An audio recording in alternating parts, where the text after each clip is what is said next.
ایک عورت نے ایک بزرگ سے پوچھا کہ ہمیں شوہر کی اطاعت کا پابند کیا گیا ہے جبکہ شوہر کو ہماری اطاعت کا پابند نہیں کیا گیا، کیا یہ حقوق نسواں کے خلاف نہیں؟ تو بابا جی مسکرائے اور پوچھا کہ بیٹی مجھے بتاؤ کہ تمہارے کتنے بیٹے ہیں؟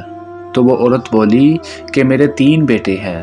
تو بزرگ بولے بیٹا تمہیں ایک مرد کی اطاعت کا حکم دیا جبکہ 3 مردوں کو تمہاری اطاعت کا پابند بنا دیا، اور اتنا سخت پابند بنایا کہ ان تینوں کی جنت تمہارے قدموں کے نیچے رکھ دی گئی۔ جبکہ دوسری طرف اگر میں سمجھاؤں تمہیں تو تمہارا اگر شوہر سے نہیں بنتی، اگر تمہیں اپنا شوہر پسند نہیں ہے تو تم اس سے علیحدگی کا مطالبہ کر سکتی ہو، لیکن تمہارے بیٹوں کو ایسا کوئی اختیار نہیں دیا۔